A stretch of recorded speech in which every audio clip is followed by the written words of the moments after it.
회개에 응답하시는 하나님이라는 제목으로 같이 말씀을 나누겠습니다.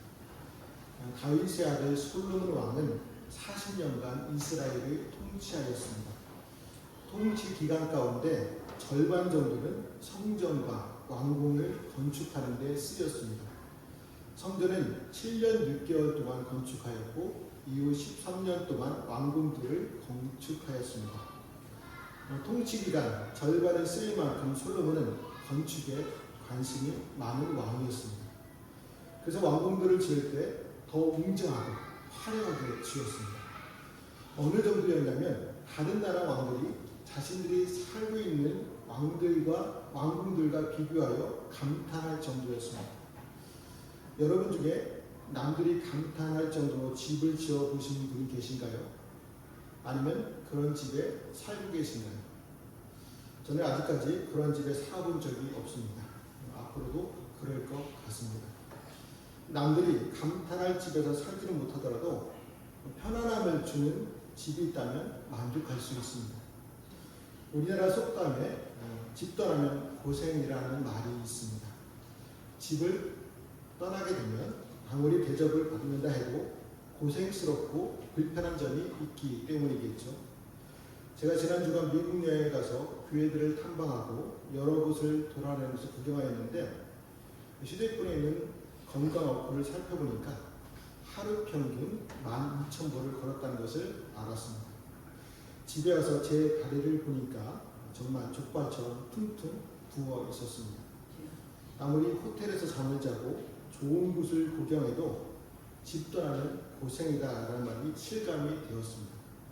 좋은 집, 초라한 집에 살더라도 하나님 놓일 수 있는 곳이 있다면 천국과 같은 곳임을 다시 깨달았습니다. 솔로몬도 하나님의 집인 성전을 지을 때 하나님께서 편히 계시고 기쁜 마음으로 예배를 받아주시는 것을 생각하면서 지어드리지 않았을까요? 솔로몬은 하나님의 성전을 완성하고서 모든 사람들을 불러 봉헌식을 하였습니다. 하나님께서는 솔로몬의 긴 기도가 끝나자마자 하늘에서 불을 내려 성전에 있는 제물들을 불사르셨습니다. 하나님께서 성전을 기쁘게 받아주셨기 때문입니다. 하나님께서 솔로몬이 웅장하고 화려한 성전을 지어주었기에 기쁘게 받아주셨을까요? 다윗에게 아들을 통해 성전을 짓겠다는 약속과 솔로몬이 1000번제를 드릴 만큼 겸손과 헌신을 보고 기쁘게 받아주셨습니다. 그로 인해 하나님께서 살아서 솔로몬의 기도를 듣고 계심을 불로 보여주신 것이죠. 불이 하늘에서 내려와 제물들을 사르는 것을 솔로몬과 모든 백성들이 다 보았습니다. 불을 내려주심으로 이스라엘 백성들이 여호와께서 하나님이셨음을 알게 하셨고 언약의 신실한 역사의 하나님이심을 보여주셨으며 앞으로도 백성의 기도를 통해 언약을 이루실 것임을 증명해 주셨습니다. 하나님께서 살아계심을 확인한 백성들은 기쁨에 겨워 선하심과 인자하심을 찬양하였습니다. 성전 건축한 기쁨이 얼마나 큰 기쁨이었던지 2주간에 계속되는 절기 속에서 하나님의 인자하심에 대한 찬양이 끊이지 않았습니다. 성전 봉헌식이 마친 후 하나님은 솔로몬에게 다시 나타나셔서 약속과 경고의 말씀을 해 주십니다. 어떤 약속과 경고의 말씀이었을까요? 먼저 하나님의 약속입니다. 성전 건축을 마친 솔로몬은 이스라엘이 범죄로 인해 성전에서 회개하거든 하나님께서 들어달라는 기도를 드렸습니다. 하나님께서는 솔로몬이 드린 기도로 백성들이 성전에서 하는 기도에 귀를 기울이겠다고 약속하십니다. 14절과 15절 말씀이 기록되어 있는데 같이 읽어보겠습니다. 내 이름으로 일컫는 내 백성이 그들의 악한 길에서 떠나 스스로 낮추고 기도하여 내 얼굴을 찾으면 내가 하늘에서 듣고 그들의 죄를 사하고 그들의 땅을 고칠지라. 이제 이곳에서 하는 기도에 내가 눈을 들고 귀를 기울이니. 아멘. 그러니까 하나님께서는 내 백성이 악한 길에서 떠나 스스로 낮추고 기도하여 내 얼굴을 찾으면 하늘에서 듣고 죄를 사하고 땅을 고치며 성전에서 하는 기도에 눈을 들고 귀를 기울이겠다고 약속하셨습니다. 하나님께서는 솔로몬의 강구대로 성전을 제사와 기도의 집이 되게 하셨습니다. 그러나 성전은 축복을 보장하는 장소가 아니라 회개와 겸손함으로 하나님을 만나고 응답하는 것을 경험하는 것입니다. 기근, 재앙, 전염병이 닥칠 때 백성들은 악한 길에서 돌이켜 하나님을 찾아야겠죠. 그래야 하나님이 기도를 듣고 죄를 사하며 땅을 회복하십니다. 우리도 마찬가지겠죠. 어려움과 고난을 당할 때 이곳 교회에 나와서 하나님께 기도해야 합니다. 그럴 때 우리를 만나주시고 응답해 주실 줄 믿습니다. 하나님께서 성전에 눈과 마음을 두고 기도에 응답하시는 이유는 무엇일까요? 하나님께서 성전을 택하셨기 때문입니다. 솔로몬이 웅장하고 화려하게 지은 성전이 마음에 들었기 때문이 아닙니다. 우상을 숭배하는 사람들은 신전을 지을 때 신을 기쁘게 하고 감동시키기 위해 웅장하고 화려하게 짓습니다. 요즘도 옛날처럼 이단 사이비들의 건물을 보면 크고 화려하게 짓는 것을 볼 수 있죠. 건물을 웅장하고 화려하게 짓는 이유가 무엇입니까? 사람들의 시각을 압도하게 만들어서 교주를 신처럼 숭배하게 만들기 위해서입니다. 요즘 들어 뉴스에 자주 등장하는 통일교나 신천지의 건물을 보면 크고 웅장하게 지은 것을 볼 수 있습니다. 한학자나 이만희는 사람이지 신도들에게 자신들을 신처럼 숭배하게 만듭니다. 그래서 평범한 집이 아니라 궁궐처럼 크게 짓게 하여 모시게 하는 것이죠. 그런데 이상한 점이 있죠. 자신들이 신이라고 신도들에게 강요하지만 조사를 받으러 나올 때는 항상 무엇을 타고 나옵니까? 휠체어를 타고 나옵니다. 왜 그러는 것일까요? 신이라면 아프지 말고 건강해야 하는 것 아니겠습니까? 그 모습을 보고도 아직도 신이라고 믿는 사람들은 무엇 때문에 떠나지 않는 것일까요? 그만큼 사탄의 미혹은 벗어나기 힘듭니다. 그래서 우리는 말씀과 기도로 깨어있는 삶을 살아야 합니다. 그러나 하나님은 화려하고 웅장하게 지은 건물에 마음을 빼앗기시는 분이 아닙니다. 하나님은 이스라엘 백성들이 광야 생활을 할 때 40년간 만나주시는 장소로 천막으로 택하셨습니다.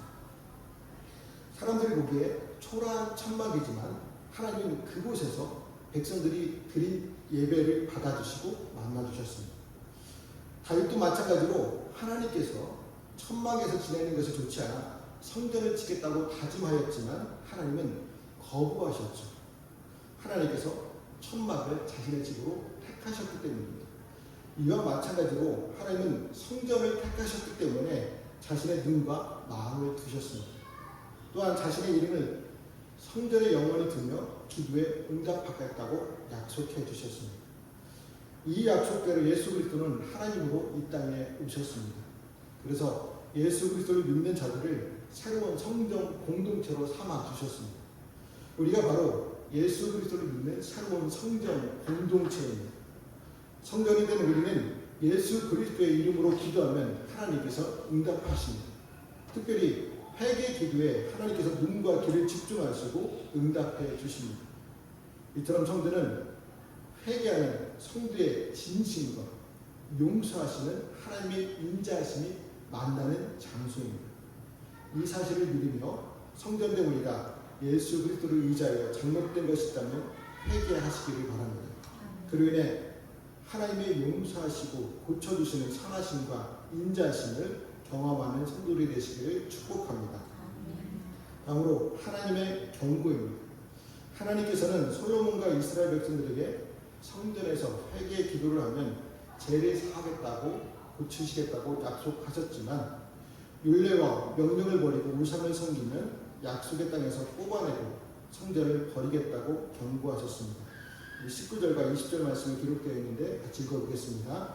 그러나 너희가 만일 돌아서서 내가 너희 앞에 둔 내 율례와 명령을 버리고 가서 다른 신들을 섬겨 그들을 경계하면 내가 너에게 준 땅에서 그 뿌리를 뽑아내고 내 이름을 위하여 거룩하게 한 이 성전을 내 앞에서 버려 모든 민족 중에 속담거리와 이야기거리가 되게 하리니. 아멘. 하나님은 성전을 하늘에 있는 자신과 이 땅에 있는 사람을 잇는 하나의 매개체로 삼으셨습니다. 그래서 성전은 하나님의 이름을 두는 곳으로 중요하지만 사람들이 하나님의 말씀을 버리는 순간 아무것도 아닌 게 됩니다. 이처럼 성전을 아무리 웅장하고 화려하게 지어도 성전 존재 자체가 안전을 보장하지 않습니다. 이방 나라들처럼 성전은 우리가 도구와 수단화, 우상화할 수 있는 신전 건물이 아닙니다. 하나님 존재 자체입니다. 만일 사람들이 하나님을 마음대로 사용하는 도구로 생각한다면 하나님께 죄를 짓는 것이 됩니다. 하나님을 도구화한다는 것은요, 자신의 필요나 목적을 이루기 위해 하나님을 이용하는 것입니다. 이것은 하나님의 뜻과 멀어진 자기 중심적인 신앙으로 자기 편의대로 기도를 이용하거나 하나님을 통해 부와 명예 등 세속적인 축복만을 구하는 행위입니다. 이러한 모습은 오히려 하나님께 심판받을 수 있는 위험한 신앙입니다. 그래서 하나님은 솔로몬에게 경고하셨죠. 하나님을 도구화하여 말씀에 불순종하고 우상처럼 섬기고 다른 신을 섬긴다면 하나님이 주신 가장 큰 복, 기업의 땅에서 뽑히고 성전은 던져져 폐허가 된다고 경고하셨습니다. 그러니까 이스라엘 백성에게 있어서 땅과 성전은 가장 큰 축복입니다. 이 두 가지를 이루면 모든 것을 잃는 것과 같았습니다. 가나안 땅은 그냥 얻어진 것이 아니었죠.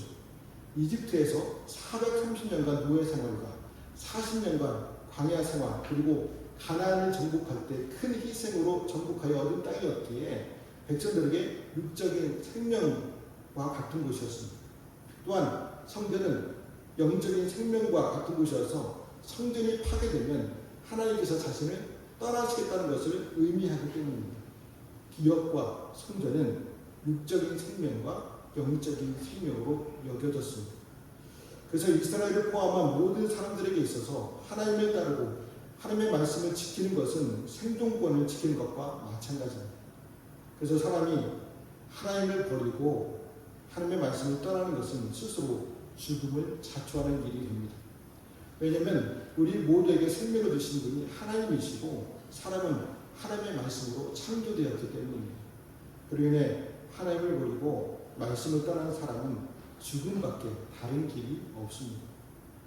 아담을 생각해보면 하나님과 동행하며 말씀을 순종할 때 에덴 동산에서 부족함 없이 살았습니다. 그러나 하나님의 말씀을 거역하고 하나님이 말씀하신 것을 지키지 않았을 때 모든 것을 다 잃어버리고 아름다운 동산에서 쫓겨났습니다. 그리고 죽음을 맞이하게 되었습니다. 예수님의 비유에서 나오는 어리석은 부자는 곳간에 쌓아둘 곳이 없을 만큼 많은 소출을 얻었습니다. 얻은 양식으로 일평생 일하지 않고 먹고 즐기며 살 수 있겠다고 생각했습니다. 하지만 하나님을 알지 못했습니다. 생명의 주인이신 하나님께서 부자의 생명을 거두어 가셨기에 아무것도 누리지 못했습니다.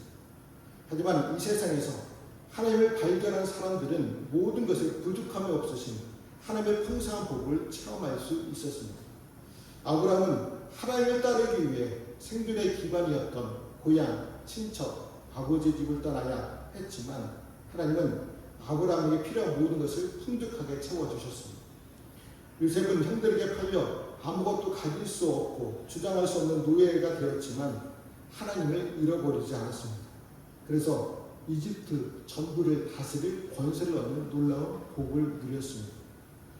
사람들이 흔히 하는 말 중에 돈을 잃어버리면 적게 잃어버린 것이고 명예를 잃어버리면 많이 잃어버린 것이고 건강을 잃어버리면 전부를 잃는 것이다 라는 말이 있습니다.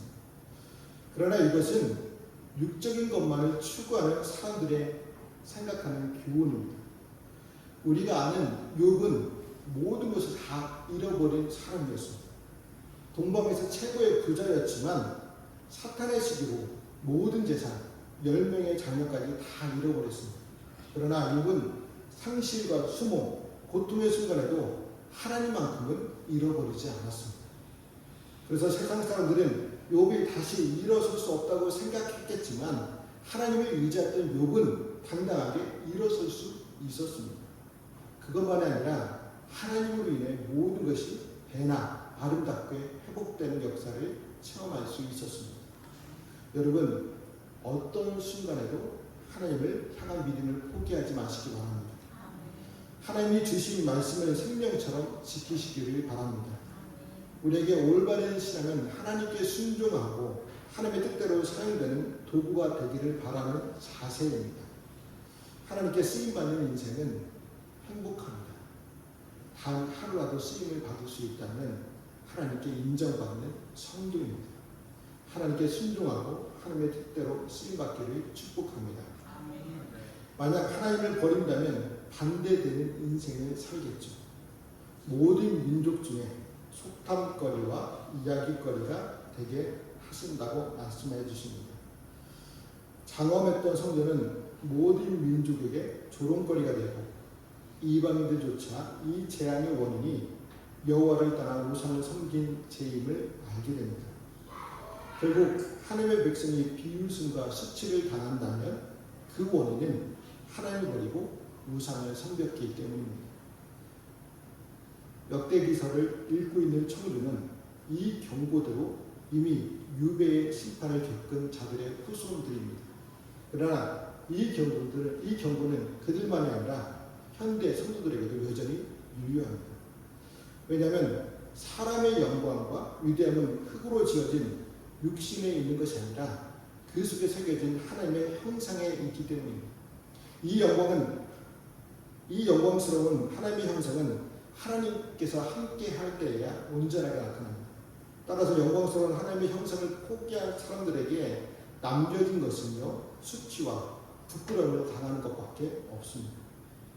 이 같은 사실은 말씀드린 아담에게서 찾을 수 있습니다. 아담이 하나님을 떠나지 않고 하나님과 함께하는 동안에 모든 피조물을 다스리고 지혜롭고 영광스러운 하나님의 대리인으로 일하고 있었습니다. 심령이 죄로 오염되기 전까지는 자기가 벗었어도 부끄러워하지 않았습니다. 그러나 하나님을 버리고 범죄했을 때 이전의 영광스러움과 상관없는 자가 되었습니다. 하나님의 말씀을 따라 세상을 다스렸던 아담은 범죄의 결과 세상의 저주를 가져오는 미련한 자가 되고 말았습니다. 죄로 오염된 눈에는 부끄러운 부분들이 보이기 시작했고 그로 인해 무화과 잎으로 자기의 치부를 가려야만 했습니다. 아담이 그랬듯이 하나님을 떠난 사람들, 하나님을 알지 못하는 사람들은 본래의 영광스러움을 벗어버리고 수치를 덧입게 됩니다. 이스라엘의 가장 위대했던 왕 다윗도 마찬가지였습니다. 밧세바와 범죄하기 전 얼마나 아름답고 귀한 삶을 살았습니까? 그러나 한순간의 탐욕을 위해서 하나님의 이름을 더럽혔고 그로 인해 온갖 수치와 부끄러움을 당해야만 했습니다. 하나님을 저버리고 죄를 짓는 사람은 누가 되었든 간에 스스로의 영광을 벗어버리고 부끄러움과 수치의 옷을 뒤집어 쓰게 됩니다. 그렇다면 지금 우리는 어떤 옷을 입고 있습니까? 성도란 신분을 가지고 있으면서도 하나님을 떠난 탕자와 같이 온갖 무더기를 덮고 있지는 않습니까? 그렇다면 회개하고 다시금 하나님 아버지께로 돌아와야 합니다. 하나님께서는 우리에게 자신의 아들 예수 그리스도의 보혈로 씻겨진 아름다운 예복을 입혀주시고 우리를 통해 자신의 영광을 나타내십니다. 예수 그리스도를 믿지 못하는 사람은 어떠한 노력을 해도요 하나님의 영광을 나타낼 수가 없습니다. 왜냐하면 죄인이기 때문입니다. 하나님은 예수 그리스도를 구주로 믿는 성도들의 영광을 받으시고 그 영광을 나타내 주십니다. 우리가 바로 하나님의 영광을 나타내는 존재입니다. 하나님의 영광을 나타낼 수 있다는 것에 늘 감사하며 하나님을 버린 친구, 동료, 이웃들에게 예수 그리스도를 전해 주시기 바랍니다. 그래서 우리와 함께 거룩한 성전이 되어 하나님의 영광을 나타내게 해야 합니다. 여러분, 하나님은 성전 자체를 중요하게 여기시는 것이 아니라 성전에서 이루어지는 예배를 통한 만남과 삶의 변화를 약속하는 회개를 기뻐해 주십니다. 하나님이 원하시는 것은 성전이 아니라 성전에서 회개하는 백성들입니다. 백성이 성전을 믿고 말씀을 버리고 악한 길을 고집하면 하나님은 성전을 버리겠다고 말씀하셨습니다. 혹시 우리가 한 번 구원받은 것으로 잘못된 생각을 하며 말씀을 버리고 악한 길을 가고 있지는 않습니까? 그렇다면 회개하시기 바랍니다. 진심으로 회개한다면 하나님께서 선하심과 인자심으로 우리의 기도를 듣고 용서해 주십니다. 그리고 용서함 받은 우리는 더욱 말씀을 지킴으로 거룩하고 진실하게 살아가야 합니다. 그러므로 성전된 것을 만족하지 않고 성전다운 모습으로 하나님의 영광을 나타내는 귀한 삶이 되시기를 주님의 이름으로 말씀을 드립니다. 기도하시겠습니다.